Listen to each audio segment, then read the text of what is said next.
Welcome, everybody. I'm Mindi Eisen. I'm a neurologist. I've traveled here from Southern California. I'm honored to be here. Today's talk is going to be about the hospital where I work, which is Rancho Los Amigos National Rehabilitation Center.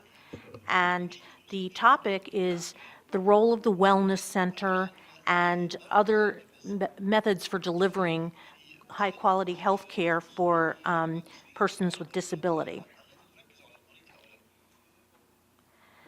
In our country, and I think throughout the world, we're seeing that community-based care is becoming ever more important. I'm hearing this other, okay. Today's talk is going to be focused on how community-based care is becoming ever more important in the delivery of quality care. I'm going to talk about something that's been talked a fair amount about during this conference called the Enhanced Patient-Centered Medical Home for Persons with Disabilities. I'm going to talk about the role of a wellness center in providing that level of care and providing that bridge from inpatient and outpatient care into the community as a method for providing preventive care and ongoing recovery after an event that necessitates rehabilitation. I'm going to share some emerging data from Rancho Los Amigos because we are a place that does a fair amount of research stemming from very basic work to healthcare delivery work. And I'm going to be talking as an example about 3 sets of diagnoses. Those are stroke, spinal cord injury, and cerebral palsy-like condition in terms of research data that we've been able to produce recently. So let me tell you a bit about Rancho Los Amigos. We are the oldest rehabilitation hospital in America. We were founded in 1888. Some of our buildings are over 100 years old still. And they initially Rancho was a place for people who were indigent to live and get medical care. And then during the 1950s, Rancho became a place for people with profound disability, particularly polio. And just a brief note about that, we became the center for rehabilitative care or simply supportive care for people with polio, and it ended up that we had all of California practically at Rancho Los Amigos, and this created a set of political and health emergencies. And so they brought, you can see in the lower right corner, a picture of 2 of the physicians that were brought down from San Francisco in California in the 1950s, Jacqueline Perry, who was one of the first female orthopedists in the world, and Vern Nickel. They came down and saw hundreds of people in ventilators, in iron lungs, and they tried to figure out what to do to liberate them from the iron lungs. And what they did was they decided to fuse the spine from the base of the cranium to the sacrum.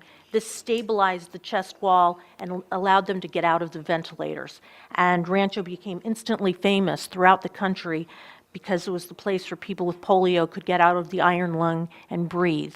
And from that time forward, Rancho was the place that people who wanted to become orthopedic surgeons came from all over the country and even all over the world to study, particularly with these 2 excellent orthopedic surgeons, but many others. Jacqueline Perry died a year ago at the age of 93, and she worked until 3 weeks before her death. So she leaves quite a legacy for Rancho in the world. This is our mission: to restore, rebuild, and revitalize hope and health. From the standpoint of recovery, our medical specialties are focused on the practice of medicine, internal medicine, neurology, and surgery, which includes neurosurgery, orthopedic surgery, plastic surgery, vascular surgery, and we actually function as a hospital dedicated to those with disabilities. So it isn't as though somebody comes in and they have multiple sclerosis, and then they develop chest pains, we send them somewhere else for a cardiologist to see them. We have a cardiologist. And if they need their primary care, we give them their vaccinations. And we have dentistry. We have everything in one place, under one roof, regardless of the complication someone might experience. And we always have active rehabilitation going on for inpatients, for outpatients, and into the community. And that's kind of the focus of today's talk. How do we get out into the community? Because that's the pattern in which medicine, the practice of medicine must move, and so the practice of rehabilitation, therapies, medicine, and all other professions that are geared toward improving lifespan, quality of life, and independence and participation for persons with disability. So to give you an idea of our size, each year we admit about 4,000 patients. This last year we saw approximately 80,000 patients in our outpatient clinic, and we also served a total of 11,000 people with disabilities in the last year. Now I'm going to talk about something much more specific that we're dealing with in the here and now, and that's the financial and the political issues that face us at Rancho and throughout the United States and really throughout the world. I don't think we're that different, but we've had a somewhat different system from those countries with socialized medicine, like our neighbor Canada and Britain. We were based on a democratic capitalistic system where people paid for services, and gradually we've realized that we have to provide certain social and food, housing, medical care, and education for all of our citizens. And the Affordable Care Act, which was created and passed by our Congress and created by President Obama, does a few things. It makes sure that virtually anybody has medical insurance coverage. It's moving toward a managed care process for all patients, and I'm sure you all know what managed care means, but essentially it means that the hospital is given a certain amount of resource per person per year, and if we expend more than those resources, we absorb the loss. If we have patients who we discharge and they end up readmitted very quickly, we pay the cost for that readmission. If we have patients who we are able to treat as outpatients and keep healthy, we do better financially. But that's not all we're judged by, is the dollars and cents. We need to make sure our patient experience is very good. Patients have a very strong voice in this experience. They are queried independently by our government as to how they feel they were treated, what their quality of life is like. People are looking very carefully at whether they're experiencing other kinds of complications. So it's become much more patient-centered with a great deal of emphasis on keeping people well, out of the hospital, and engaged, as opposed to a prior system in which the doctor treated a problem and then the patient left. Now the doctor and team treat the entire patient and take as much responsibility as is appropriate for maintaining health throughout the lifespan.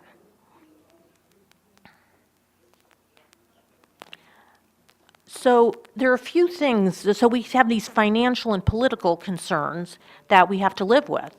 There are also scientific concerns that we need to rise to the occasion to meet.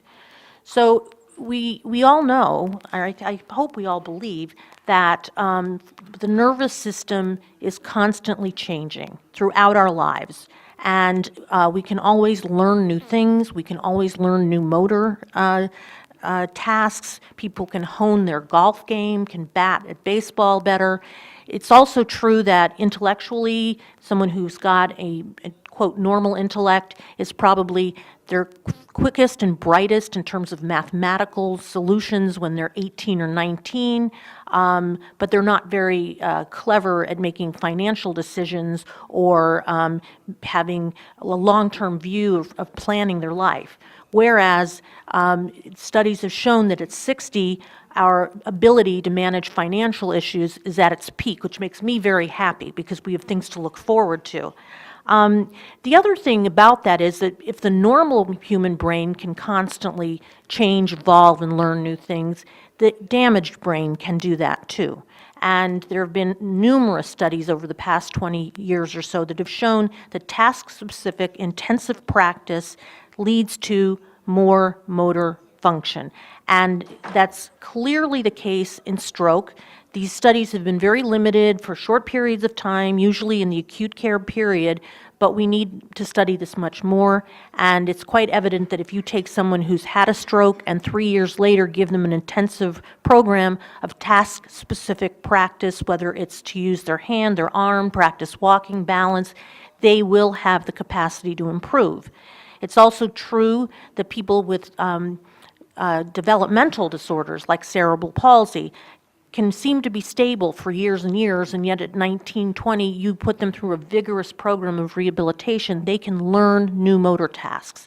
So we have to respect that about people and not just say, well, you've plateaued after 2 weeks of therapy or after 6 months of therapy or even after a year of being involved with a rehabilitation program.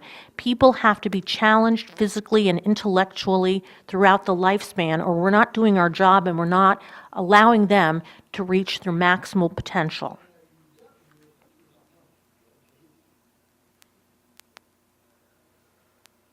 So what does this mean for rehabilitation care? The fact of the matter is, in the United States, we have not less money necessarily, but very differently distributed financial support for rehabilitation.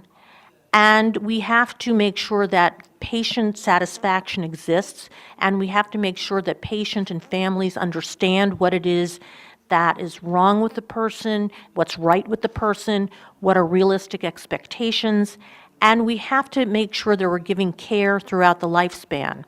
We also need to make sure that we regard each person as a complete human being and not just treat their stroke or their spinal injury, but make sure they've had their vaccinations, make sure their asthma is treated, make sure that if they break a limb, we take care of it and get them back to prior functional levels. Doing that. So here's rehabilitation redefined in the context of, we now know that the nervous system is highly plastic. We now have, and you'll hear some of my colleagues speak here, and we've heard other colleagues speak here about the role of stem cells, the role of certain medications that can enhance conduction velocity in the nervous system, the role of implanting bionics to restore functions that may have been lost. So we need to keep moving that goal and mark to something more and more difficult in terms of leading to true recovery. And always keep that in mind. And even if there's no opportunity for true recovery today, that doesn't mean there might not be an opportunity for true recovery in 10 years. And so it is our job to keep them at their full physical potential for taking advantage of such science. But in the meantime, we have to take good care of them physically throughout the lifespan. So we need to prevent complications, promote health, promote genuine restoration of function to the best of our abilities right now. And then we have to keep people out of the hospital, because hospitals are dangerous places to be. There's a lot of iatrogenic infections. We're seeing this in the United States with Ebola being spread to healthcare workers. It's not good to be in the hospital. It's good to be out of the hospital. It's good to be home. It's good to be with family. It's good to be getting therapy and treatment and continuing care, but out of the hospital. So we have to find ways to continue to promote neurological recovery and provide fundamental, good physical care while people are in the community. Here are examples of the conditions we treat at Rancho. And again, we function as a comprehensive care facility for people with disability. So that includes cerebral palsy, autism, and epilepsy. It includes spinal injury and brain injury. It includes stroke and vascular loss to the limbs and limb preservation and amputation and prosthetics.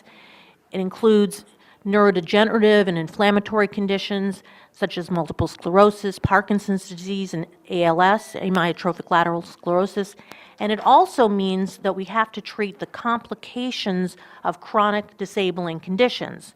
That means living with an imposed sedentary lifestyle in a wheelchair generally leads to less physical activity, greater complications of weight gain. Remember that the muscle is an endocrine organ, so if someone's overweight and is not maintaining good musculature, they are very likely to end up with diabetes and cardiac disease. If they are not moving well and insensate and have urological problems or incontinent, they're very likely to end up with pressure ulcers. Urological problems can lead to kidney failure, let alone incontinence and bladder infections and a series of other serious complications.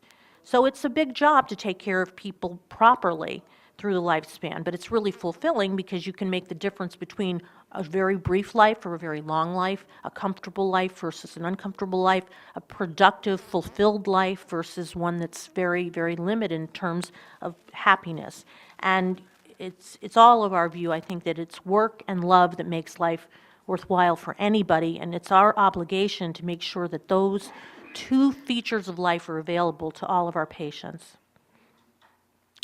I wanted to bring this up because it's something that we have found that our wellness center has been particularly helpful for us in, and I don't know that this would be a huge problem in the Kingdom of Saudi Arabia because you're very careful about prescription of narcotic analgesics. But I will tell you that this is a huge problem in the United States, Canada, England, and that is opioid addiction amongst people with disabling conditions. So let me say that in the United States generally, our Department of Health and Human Services has declared that the current rate of deaths from overdose from prescription medications has now exceeded those of illegal narcotic prescriptions. And I'll tell you the social reasons, I think, for this. In the 90s, people began to consider pain to be the fifth vital sign. After blood pressure, pulse, respiratory rate, and temperature, how much pain do you have? And that question wasn't really asked in a very critical way. It was just asked, and then there was a score. And then people would say, well, we must treat the pain. And again, nobody said, well, is it pain in your shoulder, your elbow, your hips, your knees? Is it neuropathic, lightning-like, electrical? It was pain. Pain was pain. And also, there was a real, there wasn't the necessary emphasis on talking to the patient, having the patient tell you more than you're telling the patient. So it became, I think, simpler for caregivers, for physicians to prescribe opioids rather than take the time to look at what the source of pain was and try to deal with it in a way other than with a pill. And the fact is that narcotics are only appropriate for severe cancer pain, post-operative pain, and tooth abscesses. Otherwise, they are contraindicated. They scramble people's wits. They make their clarity of thinking abnormal. They are addicting. People get less and less pain relief from them. They interfere with appetite. They paralyze the bowel. They lead to more pressure ulcers because people aren't moving and they're laying and they're falling asleep. So this is a very difficult problem because now we have a generation of people who are used to getting opioid prescriptions renewed every month. And we've had to take this on very directly and say, we must first do no harm. We don't want you to suffer, but we are harming you by giving you these medications. And it's taken a whole team of doctors, social workers, physical therapists, psychologists, nurses. Everyone has got to be on the same page and discuss this and make it clear that there are better alternatives than opioids and that some of the services that we offer in our wellness center, lifestyle redesign, support groups, meditation, can help treat pain effectively. I'm going to change subjects now. I'm going to talk to you a bit about stroke And I'm going to talk to you about the role of not only the wellness center, but the very process of moving care from the acute side and into the community. And we'll start with strokes, and stroke is the most abundant condition leading to rehabilitation needs, and it's one of the areas that we've done the most work so far in terms of attempting new methods for giving care in the community. So we have embarked on a program for secondary stroke prevention, that is, post-stroke prevention. The greatest risk for stroke is of having had a stroke, and strokes are very common after a first stroke. So Dr. Amy Tofigi, who can't be here today, created a program which was funded by the American Heart Association, and she called it SUSTAIN, and it's a systematic use of stroke-averting interventions. And it utilized the patient-centered medical home for stroke, and we've just finished this project, and the results are telling. So the idea is self-management after stroke, giving the patient more control, empowering them to have a role in their recovery and their health moving forward. So this is the epidemiology of stroke in the United States. Approximately 800,000 new strokes occur in the United States, and nearly 1 of 4 are recurrent strokes. It's the 4th leading cause of death in the United States, a leading cause of disability. So because Dr. Tofigi, who is a stroke expert, felt that overwhelming majority of strokes could be prevented through awareness and optimal management of blood pressure, she felt that it would be most beneficial to discuss things with the patient before they left the hospital and maintain excellent contact with them while they were out of the hospital, to encourage lifestyle changes, which include healthier eating, less use of alcohol, less smoking. So here's her population base. We have 10 million people living in Los Angeles County. It's a racially and ethnically diverse population. 48% are Latino, 28% are non-Hispanic white. Los Angeles County Department of Health Services, which is what my hospital is part of, is what's called a safety net system. And it's an integrated system of hospitals, health centers, and clinics. Now, this is a complicated slide, and I apologize for it, but essentially it describes the SUSTAIN trial. And it involved hiring a limited number of people who would talk to patients before they left the hospital, who would phone them after they left the hospital, who would organize group clinics, and the primary outcome measure was blood pressure management, but the other measures, of course, were recurrent stroke and weight and diabetes control. So that's another way of looking at, here's how we prevent stroke.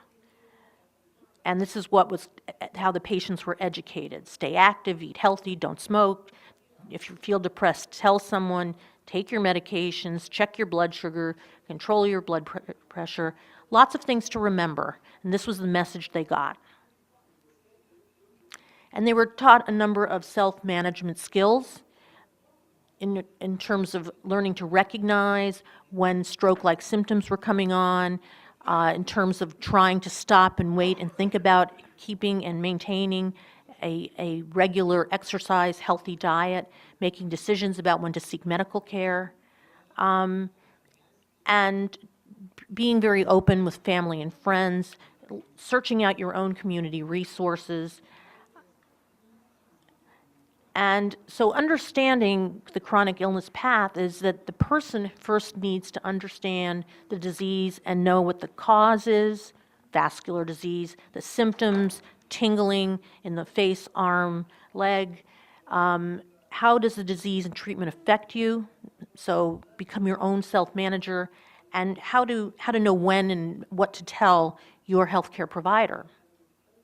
So, reducing diabetes, eating healthy food, weighing yourself regularly, avoiding abdominal obesity, and also keeping careful track of high LDL, low HDL values, discussing the need for a statin with your doctor or primary caregiver.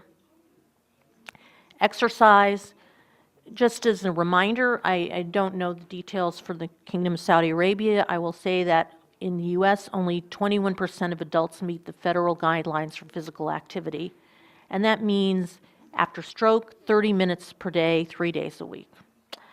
Okay, so our next trial is underway, and I'm going to tell you about that, which is called Succeed. And this is more elaborate, where we are using the wellness center, and we have more people going out into the community and doing more outreach in churches, community centers, schools. But here are the lessons learned from Sustain, not Succeed. The group clinics didn't work very well. There was poor attendance, and the reasons for that were transportation barriers and patients or patient families' work schedules. And I will say that something very similar in Los Angeles that I've noticed here in the Kingdom of Saudi Arabia is that we don't have very good mass transit. So we're going to have to figure out ways, and one way we are going to try to fix this is we're having vans dedicated to Rancho that will go and pick people up and bring them in for their appointments and for their group clinics. The care managers, the people who were supposed to phone and ask people if they were remembering how to manage their own health, remembering to take their medications, remembering to check their blood pressure, basically spent the most of their time discussing medication adherence and helping patients navigate the healthcare system. In other words, helping them find where to get their prescriptions filled, how to find where their appointments were, and they could only take care of a cohort of 70 people at a time. And that left very, very little time to educate them concerning exercise, healthy eating, monitoring their waist size. And so it was determined that a community-based component was necessary, and hence we now have the Succeed trial. Yes? Okay. Yeah, sorry for interruption, but what do you mean by group clinics? Well, this has to do with reimbursement in our country. So we can't, unless somebody's wealthy and pays out of pocket or has extremely good insurance, they can't see the doctor as often as we might like, or they can't come in for physical therapy on a daily basis, or they can't see the dietitian as often as we would like. So we would have group clinics put together where one clinician would be there with maybe 5 or 6 people, and they would have a topic for the day. Everyone would get their blood pressure checked, and they would say, how is everybody doing with your diet? How are you doing? How are you doing? How are you doing? It might be a clinic for people with weakness in their arms, so it would be an occupational therapist, and it would be a group activity. Is it like a multidisciplinary clinic? Is it like a multidisciplinary clinic? No, actually not. These were trying to extend the caregiver, and so they would be focusing on a particular common problem at each group clinic. So it would be a group of patients with similar issues, a left hemispheric stroke, hypertension, diabetes, and with residual weakness. And we would schedule groups of them to come in, and the healthcare worker, now it could be multidisciplinary indeed. If the healthcare worker felt that this group really needed some coaching about diabetes management, we might bring in an endocrinologist or a dietitian that day and discuss that. But the idea was to get people together relatively frequently and talk about and work with common problems with sufficient one-to-one attention that people would learn something and their own problem might be addressed, but not like an individual appointment with the doctor, with the dietitian, with the therapist. Is it like group therapy, or is it more like assessment or actual treatment? Okay, this was a clinical trial that was paid for by the American Heart Association. And the idea is to, what we know is that the way we are managing stroke now is not adequate. We know what the risk factors are for stroke, and we know what the first symptoms are of stroke. And the American Heart Association has done a very good job of putting posters all over Los Angeles, all over the country about, they're called FAST, and it's face, arm, you know, it stands for, I can't remember right now what it stands for, it's face, arm, and then it's, you know, go to the emergency room, you could be having a stroke. So that's sort of acute management, get into the hospital. And that's helped somewhat. People are getting into the hospital more quickly. But after stroke, there is very little penetration of the information that people need to know about continuing to lose weight, making sure their blood pressure is monitored, their diabetes is treated, that they continue to be physically active. If they're not physically active, find out how to get physically active with, you know, with adaptive equipment and that sort of thing.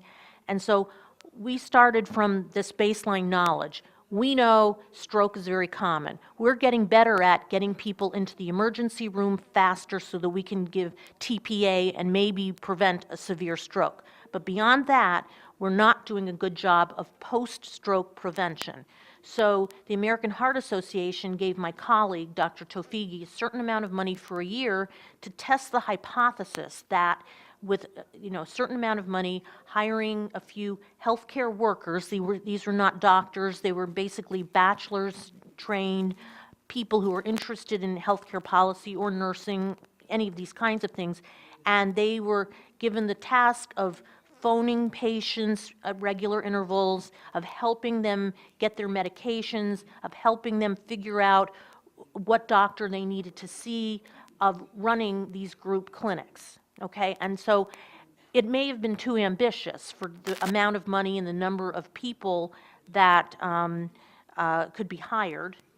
So, but that approach, these were the failures of that approach, and they were, well, the group clinics, people didn't come to the group clinics, so that was a failure. We're not saying group clinics failed, but people didn't go, so we don't know how much effect it had. And then the care managers who were hired to do this work found they were overwhelmed by some of the stuff that should not really be the task of a healthcare worker. I mean, knowing what your medications are and taking them and getting your medications filled at a pharmacy could really be taken care of by an empowered patient or their family. And a lot of them and therefore a lot of the healthcare workers were not able to spend their time educating them regarding some of the other things I said. Don't drink, don't smoke, lose weight, be active, eat properly, a lot of those kinds of things. They never were able to get that message to them. So this was a healthcare delivery experiment, and it wasn't enough to make an impact on the patients. Thank you. Well, anyway, so when I come back next year, I'll tell you how Succeed is working, because Succeed is the follow-up to Sustain, and Succeed is now going to enable us to hire people who are going to go into our wellness center, and now we have a more robust wellness center, so instead of going to community centers all over Los Angeles, a lot of them will be coming back close to our campus, but we're going to have people there knowing the patient, actually measuring their waist, weighing them, asking them to show them what their blood sugar is, asking them if they're smoking, asking them if they're taking their medication, asking their family, you know, are they doing all these things? So we'll have more people to help reinforce healthy habits, and we'll have perhaps a better venue for implementing these. And again, the fundamental goal is don't have another stroke once you've had a stroke. Don't get readmitted to the hospital. Stay out of the hospital, get better and better and better. So now I'm going to move on briefly to spinal cord injury, and again I'm going to talk about how do we move care from hospital-centered and doctor-centered to community-centered and patient-centered, and what are the efforts we're making there. So some of this is going to be research that we're doing, and some of this is services that we offer. So as you can see, the spinal cord injury population typically starts out as young and male. And that's generally because of the kinds of risk-taking behaviors that boys have a bit more than girls in terms of driving fast cars, in terms of diving into shallow water, in terms of engaging in contact sports. But we certainly have a growing number of young women with spinal injury, and we have a growing number of older people with spinal injury. And in part, that's because we have better safety helmets, better safety devices in cars, and because, therefore, and because we're able to help save the lives of older people who end up having spinal injuries. So here's Rancho's spinal cord population. We have 250 new admissions each year. 80%, again, are African American or Latino. Most of them are economically disadvantaged, and they all experience a sudden, life-changing transition from an extremely active lifestyle to one that limits them to a wheelchair base. And this is what we know about care for spinal injury. And this is despite decades and decades of emphasis on better spinal cord care in the United States. Better wheelchairs, better equipment, better treatment of bladder dysfunction, organizations that Rancho was part of called the Spinal Cord Injury Model System, sharing ideas. The fact is that it's still a very costly condition financially. It's very costly in terms of lack of income for the person who's injured. And we still believe that it's in large part the way that healthcare is delivered, because so many of the complications can be prevented. So I'm going to talk now about addressing the gap. And so the American Hospital Associations conducted a retreat in 2011, which didn't begin, but gave some emphasis to a growing feeling in the world that this model of care, the physician-based, the hospital-based care might treat specific illnesses, but it didn't treat the entire patient, and therefore it didn't really envelop all of the complications through the lifespan, and it didn't address quality of life and prevention of complications. And so what we need to figure out how to do this and to prove that it helps is we need a more sophisticated information technology infrastructure. Now, I'm sure you're on an electric health record at most of your hospitals. We are just going live with our own electric health record for all of Los Angeles County. We're about the last in California to be doing that. But this should make things much better, because now we're going to be able to know if one of our patients is at another hospital and what diagnosis they had. It's helpful for us in terms of keeping track of medications, because now when somebody says, I lost my prescription, we can look in a database and we can see, oh, they just had that prescription refilled at that hospital, at that pharmacy 2 weeks ago. So we can learn more about what's really happening with the patient. We're working very hard to become more culturally aware in terms of the care we deliver. So I'll just say that with 80% of our patients being Latino and African American, I would say 80% of our physicians are Caucasian. So that's a cultural barrier right there, because what we think is good to eat and fun to eat and fun to do may not be what they do in the home. So we've really had to do a lot of outreach about what kinds of things do people do for avocational reasons, what do they like to eat, what do they like to do on vacation. We have to talk to each other more. We have to really know each other more so that we can not intentionally, but sometimes offend people without meaning to. And we need to really develop evidence-based, outcome-oriented safety and quality improvement culture. These scales are around, some of them are validated. They're not validated in terms of how they're delivered in every hospital. They've not been given the kind of importance to make sure that you're gathering the correct information. So if you have garbage going into a system, you've got garbage coming out of a system, and then you don't know what you've actually achieved. So we're working very hard on making sure that people are well trained when they're collecting information about quality of life. So this is a complicated slide too, but this is really, this isn't new by any means. We've just finally come around to understanding this, because we, being the institution that gives the care, how do you move from standard of care, and this is how I was raised, because I went to medical school quite a long time ago.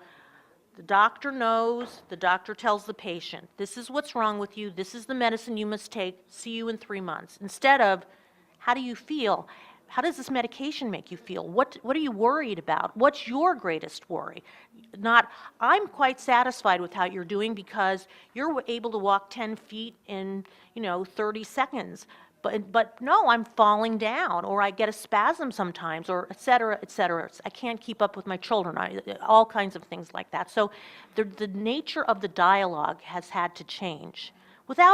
Without eliminating the all-important, what are the physical symptoms and what are the preventive care measures we need to institute. So this pretty much duplicates what I've said to you already, but we want to see the hospital serve as the catalyst for linking and integrating different components of health and wellness. We want to do it because we're the hospital, I suppose, but we don't see anybody else doing it, so we feel obligated to do it. And so the outcomes that we intend and are collecting are general health with your traditional measures, function, which we've been compiling with the FIM, and we're looking at more sophisticated measures based on diagnoses, because the FIM is getting to be a bit antiquated for certain conditions. We're looking at rigorous quality of life measurements, and we're looking at the interrelationships of medical status and the use of medical services. We know there are certain ethnic groups, certain gender groups who won't come to the hospital until they're very sick, and some preventive care could have made a difference. So we're doing outreach through social media to say, if you have these symptoms, come in. We want to see you. We care about you. Don't be embarrassed. We don't judge. We don't judge anything. We see the wellness center, and I'm going to finally define for you what we call a wellness center, and we see that as a very useful part of the continuum that may grow ever more important as we move forward with less time in the hospital, perhaps less time with individual clinicians, and more time doing self-management, using technology to measure health issues like falling, like blood pressure, like blood sugar, use of mobile apps to help us know, are you walking around and moving, or are you falling, or what is your blood sugar, tell us your EKG. Very, very soon we're going to be able to get a lot of basic information in the home. But what is the role of the wellness center in helping us, without being too intrusive, know how people are doing, keep them improving, prevent complications, intervene when necessary?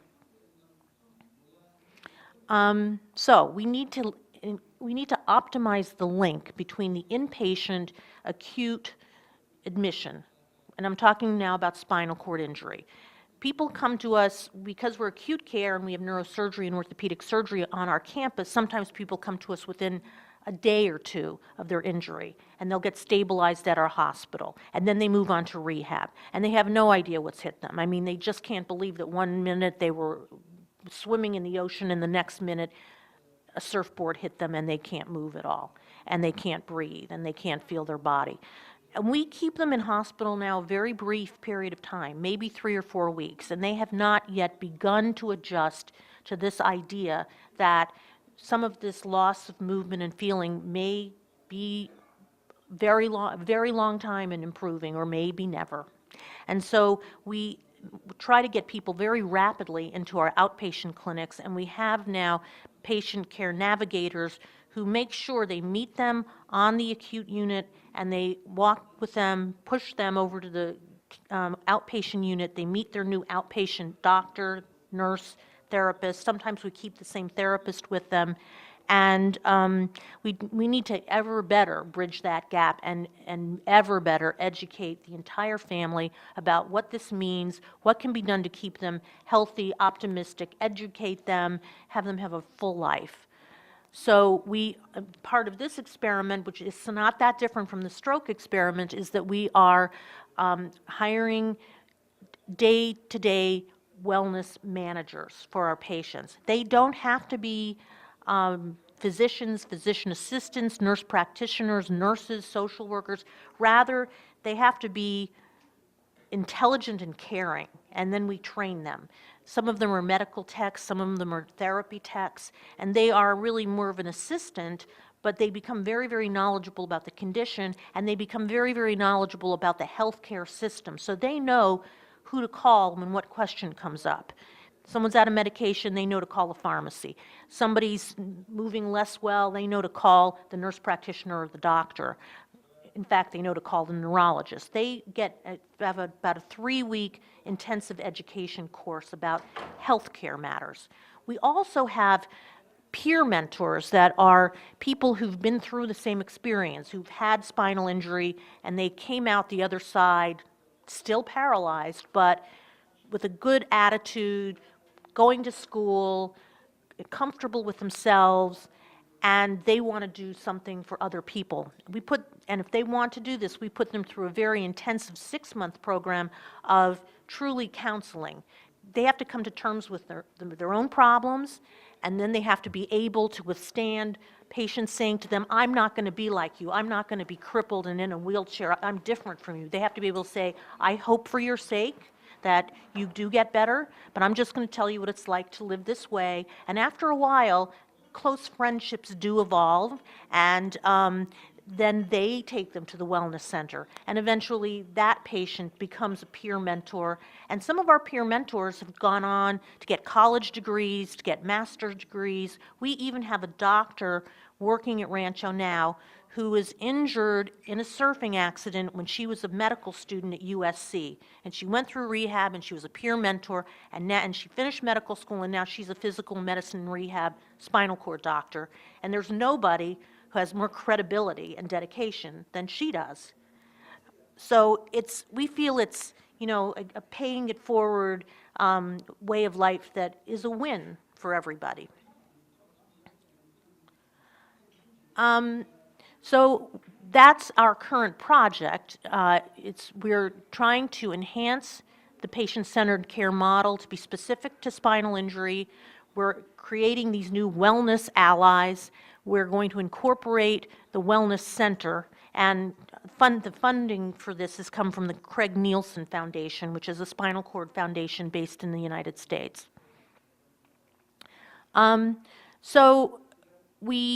As I pretty much have been saying this to you, you assess the patient's care, you develop a plan of care, and the wellness ally is there to bridge the gap all the time, to talk to the patients, to see if they're veering off course. If they think they're getting depressed, they take them over to psychology, they get them back to the doctor. Okay, so now we'll get finally to the wellness issue, wellness allies. So the wellness allies present options that aren't medical options necessarily. I mean, they know when something's medical. If somebody's got a burning feeling in the abdomen, they may know, or in the kidneys, they probably will know to tell them they need to get an antibiotic and get to be seen by the doctor for a bladder infection. But if they see other kinds of problems, they give them options like pet therapy, listening to beautiful music, going to the movies, doing something, going and looking at a beautiful vista, something that will just take one out of oneself. And I'm going to now tell, and the other thing that we're doing with this study is we're going to be able to collect rigorous data from the clinicians. We're going to create a database that will say these set of interventions led to this amount of change in quality of life and medical complications. We're very interested in seeing if we can reduce medical complications if people are feeling better about themselves. First of all, we want to see, does this make people feel better about themselves? Does this make people get out more? Does this help people take fewer medications? Does it motivate them to do more of their own preventive care? And then finally, do we improve their health? So here is our spinal cord injury model system. I felt I needed to mention this. This is, our wellness center is a fundamental part of our spinal cord injury model system. There are 13 model systems in the United States. We're the only one on the West, we're the only one in California. There's one in Seattle. They're mostly clustered on the East Coast, New York, New Jersey, Boston, Miami, and there are a few in the Midwest, Chicago being a major one. And once again, this kind of goes over our role in that model system. The model systems have done a lot in terms of helping all of the centers in the country be pretty similar in the way we deliver health care to people with spinal injury and alerting each other when a new piece of equipment is available. There's a new scientific finding. I don't know if any of you went to the stem cell lecture yesterday, but there was a lecture about the stem cell project that Stem Cell Inc. is starting, and they mentioned Miami. Actually, it's not just Miami, it's all of the model system centers that are going to participate in that because we all know each other, and all of the most of the doctors and patients in the country recognize this system of care as maybe a hub and spokes in terms of expertise about spinal injury care. So now our wellness center. This was created 5 years ago with help from several nonprofit entities and the County of Los Angeles. We're a county hospital. We don't have much in the way of disposable income. We get the bare necessities. So when we want to create something new, we have to go out and get it. We get it by writing grant applications. We go out by asking people who are wealthy if they'd like to help people in need. And so that's how this was a series of grants and donations that allowed us to start the Wellness Center. So it operates as a nonprofit entity. It offers memberships and classes on a sliding scale. And that sliding scale definitely goes down to 0. We also allow families to join and people in the neighborhood to join because we do have very nice equipment and really interesting and fun courses. So here are a few examples, people doing our upper extremity exercise. We have really state-of-the-art equipment, upper extremity bicycles, functional electrical stimulation, cycles and devices. We have wheelchair tennis, wheelchair basketball, not in the center, but right outside the center. We also have a lot of classes that concern I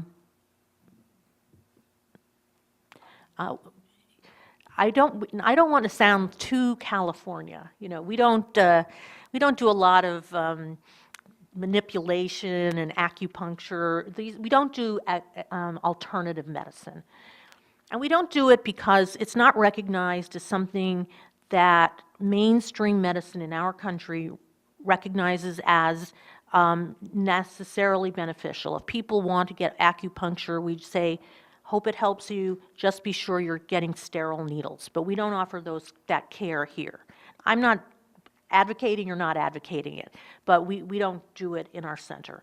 But we do absolutely believe that meditation is a very useful method for learning to live in the moment if people can do it. Not everybody can meditate, but some people who can meditate can live in the moment, can relieve stress, and we do know that relieving stress does help blood pressure and anxiety, and it's often a very useful thing to do. So we have certified, highly trained people giving meditation classes. We have yoga, adaptive yoga class.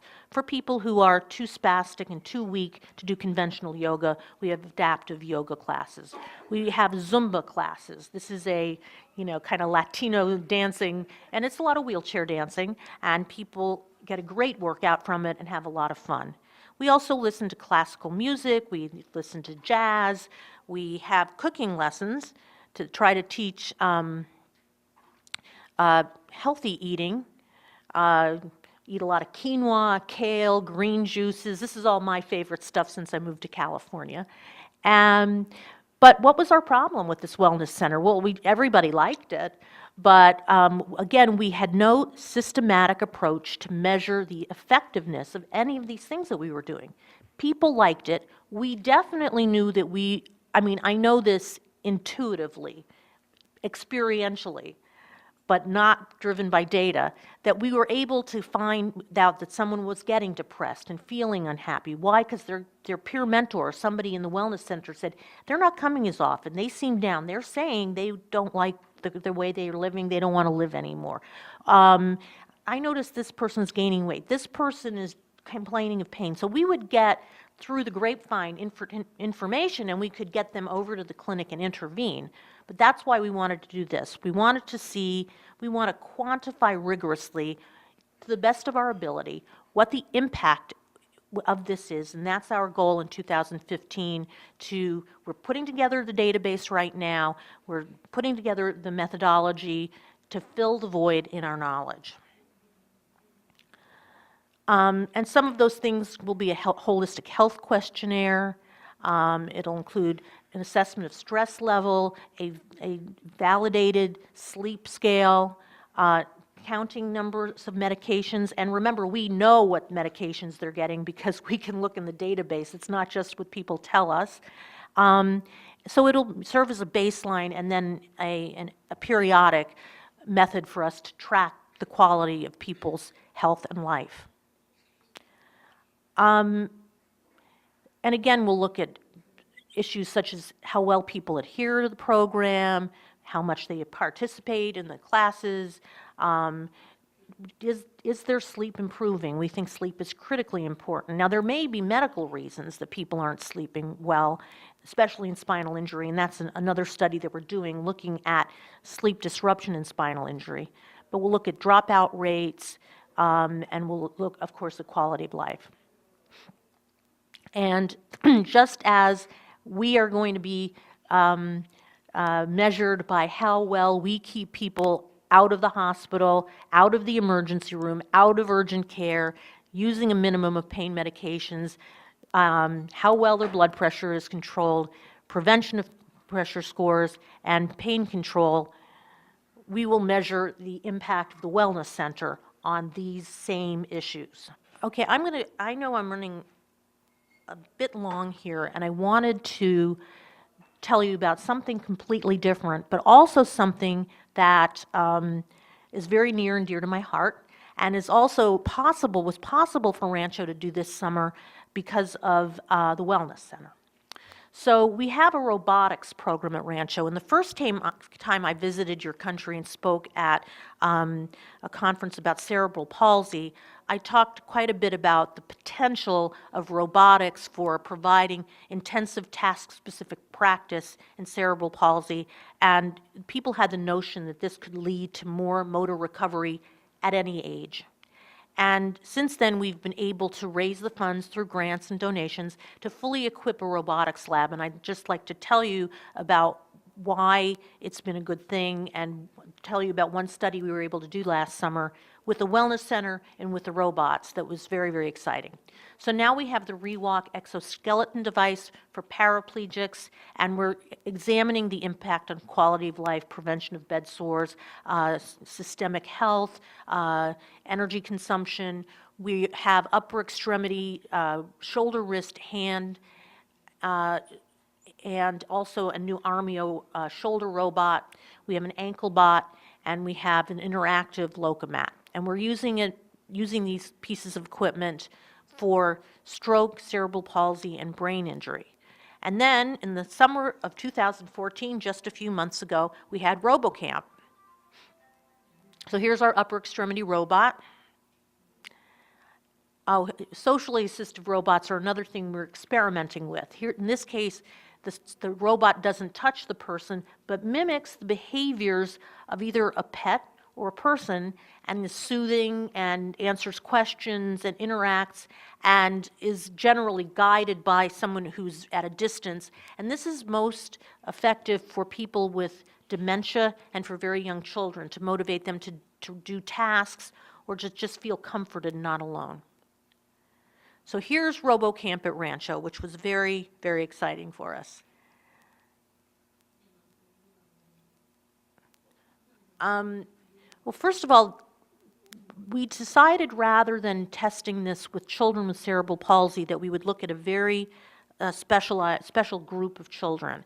And for this, our neurosurgeons can really, if they could stay awake, can really take a lot of credit because they've brought this population of children to Rancho.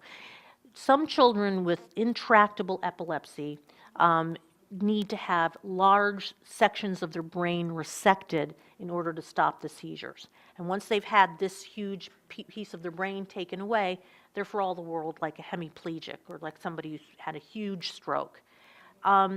We brought 7 children in from around the country for day camp for 2 weeks, and for every day for 3 hours, each of the children received 3 hours of intensive robotic therapy to arm and ankle and practice walking. Sorry, this ran off the screen, but here's the specifics. So you can see that they're in their CT, in their MRI scan, they have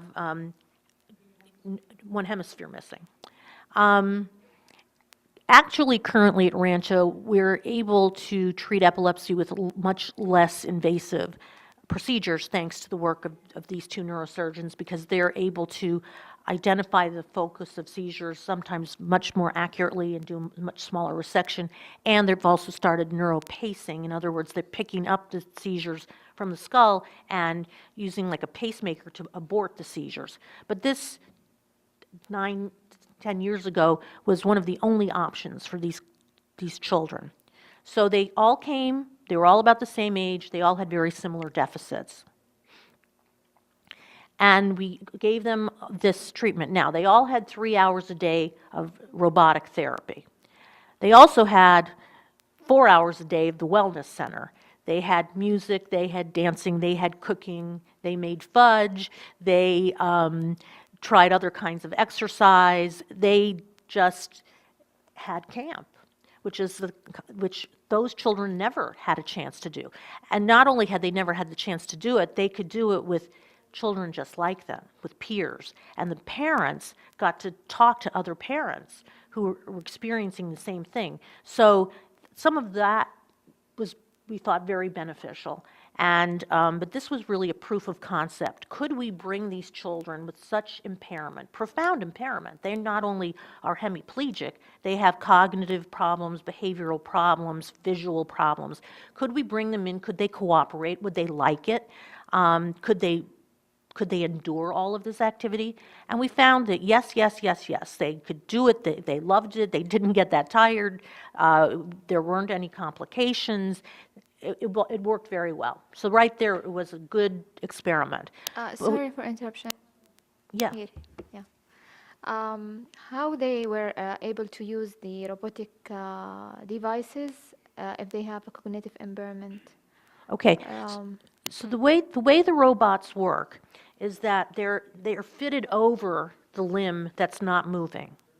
And then there's a screen that's a computer screen, and there's a very simple kind of computer game that can be adjusted based on the age of the patient, but these were young children, and so for them it was just move a red dot to a blue dot, move the red dot to the yellow dot. And if they couldn't move at all, the robot moved them. But it's interactive, so the robot actually senses when there's any spontaneous movement at all, and anytime there's any spontaneous movement, the robot doesn't help. And if the robot senses they're moving in the wrong direction, it sort of guides them back, like with a gentle, kind of a springy push.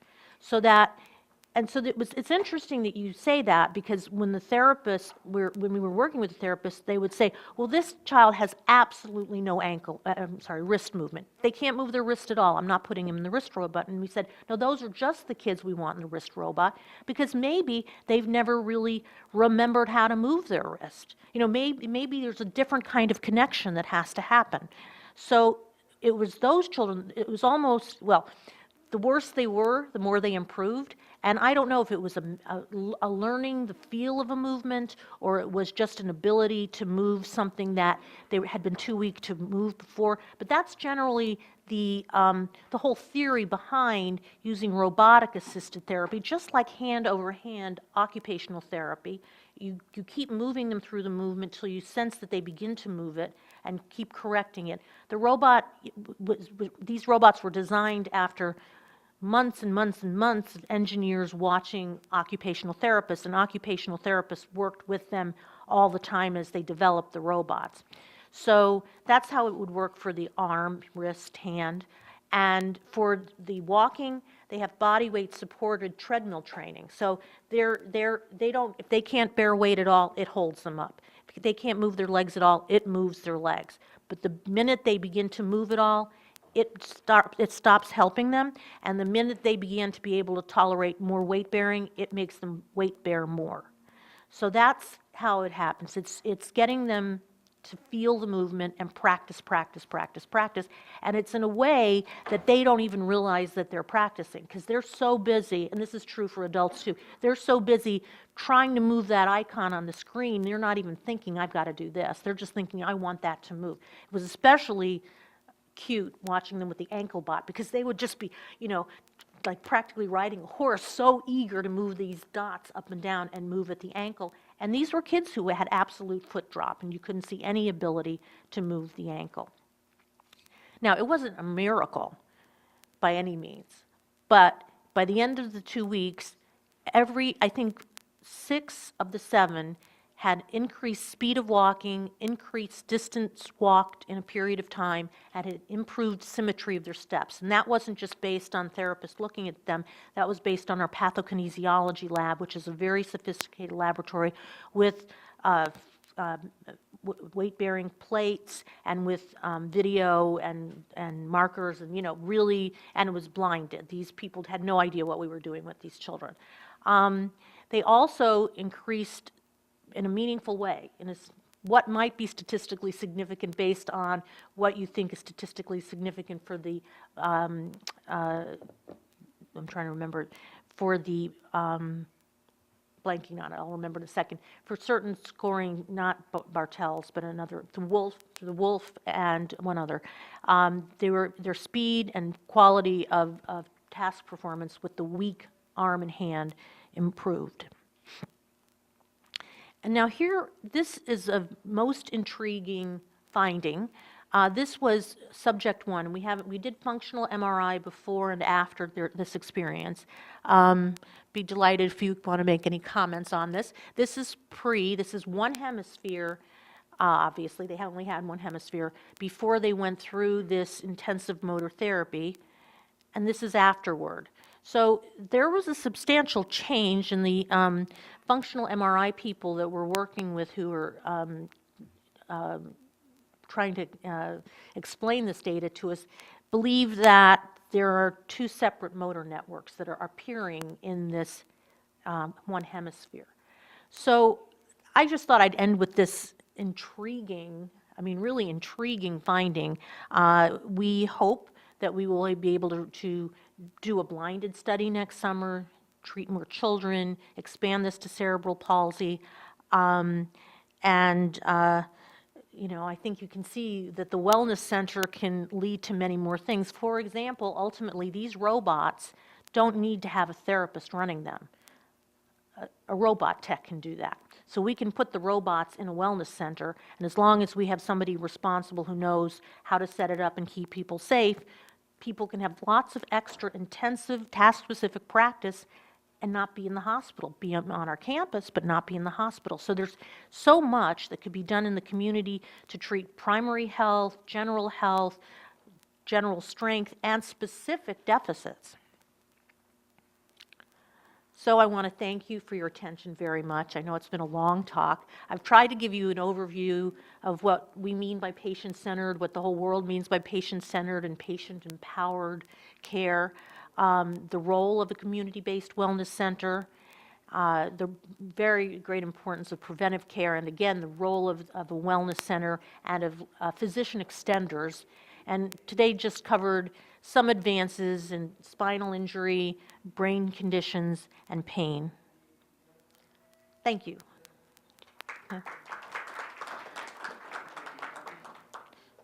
So any questions? Yes,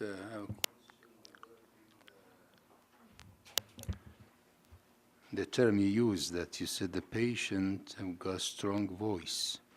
As I understand, the patients normally are individually coming for treatment to others.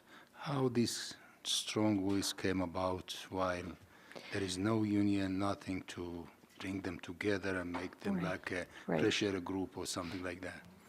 Well, there have been a lot of scholarly people in medicine for probably 30 or 40 years who've been trying to see how can we improve healthcare.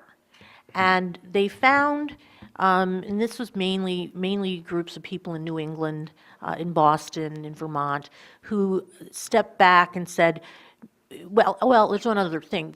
Patients do have a strong voice. The disability community does speak up for what they feel they need. There And is established community there as Well, disabled people. actually, so that gets me into a very different conversation. So there's two pieces to this.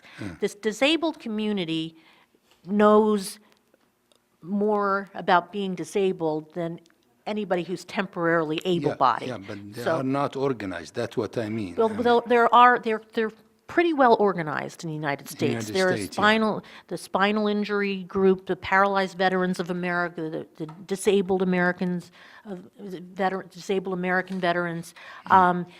There's the CP group, which is an adult group of people with cerebral palsy. Not stroke, not so much. So Not if- so much. if it So, is, but I would say the organized groups tend to be those who either got the condition when they were young or they're veterans. But let me tell you one quick anecdote, if you wouldn't mind, because I have a few minutes. Rancho, even though we were established in 1888, there came a time when the Board of Supervisors of Los Angeles County said, we can't afford to have Rancho anymore. We can't afford to be spending all this money on people with disabilities. It's too expensive, and we can't do it anymore. And they signed it and sealed it. And there was one person who voted against closing it, and that's our board member, Supervisor Don Kanabe. He said, keep Rancho open. The rest of them voted to close it. That's great. And what happened was, people in wheelchairs started wheeling onto the campus. We had numerous people with cerebral palsy who were lawyers. They organized a television blitz. They were in downtown Los Angeles, on the streets. It was in the Los Angeles Times. It was everywhere, saying, you're taking away our lifeline. And they had to reverse it. So, people can speak. Yeah, but not in third world countries, not as such. Maybe so, We maybe- have so so many that's countries there, you can something- see that people right. are not organized. And if organized, then maybe they think it's political, so they'll be under pressure. Well, I agree. I think it's, Anyway, yeah. Another question is regarding 80% is racial or ethnics you mentioned. Is there any implication for disability? That means only the disability goes to those people while they are living in the same environment? United States is a hygienic society. So Well, how come this yeah, that's- majority? Yeah, I'm just telling you the truth. I did want to say one thing in addition, though, to this, people have patient need a voice. It's not just that we say, okay, you want it, we do it. It's because people who have studied this, and when they give the patient more control over, I'm going to take my pills this time, instead of this time. Being less controlling leads people to be more compliant with what they need to do. That's the other side of it, and that's what this is based on, not we're afraid. If a person with CP says, I want this medicine and that medicine, and I don't think it's good for them, I'm not going to give it to them, But if they say, I'd really rather if you could focus more on my problem sleeping and letting me be more relaxed at night than on my being relaxed first thing in the morning. Well, I try to organize a program for them. That's just sort of an example. Now, the ethnic issue is very interesting. I mean, the United States is evolving very quickly. And so it's probably very soon going to be the case that Caucasians are no longer the majority in any city in the country, anywhere in the country. This is because of the large growth in the Latino population through immigration, a large growth in the Asian population. So that's just a fact of life. Also, do people of lower economic status, get disabling conditions more frequently? It depends on the condition. Spinal injury, the reasons are different. Victims of violence tend to be the lower economic classes, the gangs, that kind of thing. Victims of car accidents and sports, it's pretty even, but it's males much more than females. Stroke is of higher incidence and prevalence among Latinos and African Americans right now in our country because of issues with diabetes, weight, and less preventive care. Now, Los Angeles, though, the inner city of Los Angeles is predominantly that ethnic mix. So you And find a correlation between the ethnicity and the disease or the disability as well, as I you would just say mentioned. there is a correlation, but Okay. it's not as much as this would suggest. I mean, it's not 80% across the United States. It's much closer to 50-50. It's that our, in particular, Latino population is much, much larger in Southern California than anywhere else in the country. And the reason I put this on our slides is because the National Institutes of Health want to make sure that all ethnic groups are being studied because there are differences in different ethnic groups. Some African Americans respond to certain antihypertensive regimens and not to others. And so we need to find what works for different people, which is one of the reasons we identify their ethnicity and their gender, and make sure that when we do a clinical trial, we have every kind of ethnic group, gender, et cetera, represented. Yes. Functional MRI, Yes. do you think it's more accurate to be used as an assessment tool better than the functional outcome scores like FIM or any other clinical based assessment? Did you get my question? Yeah, a better tool. Do you? Yeah. Hi, thank you, Mindy, for that great talk. I think that, the functional MRI at this point in time, what it does is it allows us to localize visually where the function is in the brain, right? So at this moment, it's really it's a research tool, as Dr. Eisen articulated. But the next step is, how can our knowledge of this localization give us targets for applying some sort of therapeutic force, right, to the brain to make things better. Your question related to the utility of functional assessment tools and scales, right? Yes, And MRI. in comparison to functional MRI. Yes. Yeah, I think what the functional MRI, the advantage of functional MRI, right, is that it's objective. A lot of these assessment scales, right, there's some sort of subjectivity depending on, the motivation of the patient and also, the assessor, right, and that sort of interplay.